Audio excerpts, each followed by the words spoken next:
When you're traveling, you're able to deduct dry cleaning, phone calls, all the things that you're doing on the road. So when I travel, of course the maximum travel for me is going to Norcross or Duluth is traveling for me. But if I were to travel out of state, then I'd take all my dry cleaning with me and have it all done while I was out of state. Come back home with a car full of dry cleaning, I'll be tax deductible because I had it done when I was on the road.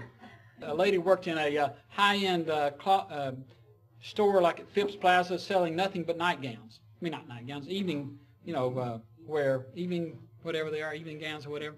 And so she had worn an evening gown at work, and she lived in a trailer park.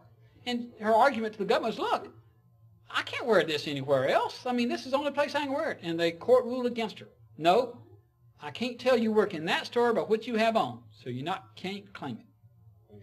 And so, therefore, the logo stuff works real good because I can tell where you work. I can certainly tell where Joshua works or Phil works. So again, I can tell that by their logo shirts on. The meals on the road are certainly 50% deductible also. Retirement contributions. And this is, has been around for a while and certainly getting a lot more play, certainly as we have lost a lot of money in our retirement plans over the last year. Hopefully we're going to make some of it back. But then some clients actually use a true self-directed retirement plan, which Gwen probably doesn't want me to talk about.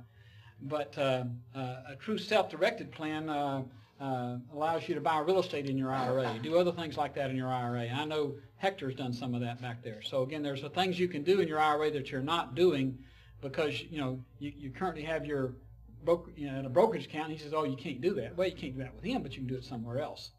So it's a matter of how you make that money work for you the best that you want to work for.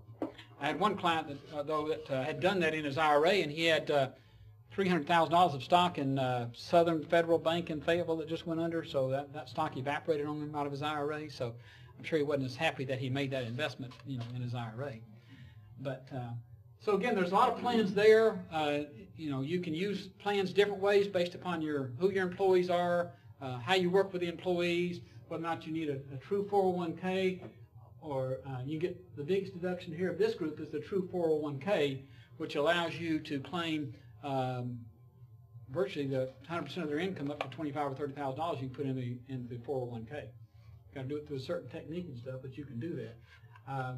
The problem I've seen, and these are all what they call defined contribution plans. I mean, you put in so much, whatever's on the back end is your problem.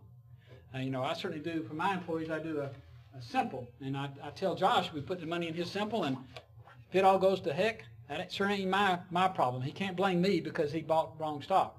Whereas you do a regular plan where the employer's picking the items for you, what's called a defined benefit plan, saying that, well, when you retire, I'm going to give you $1,000 a month for the rest of your life, and I put that money in a retirement plan. If it goes down then, the employer has to make up the difference.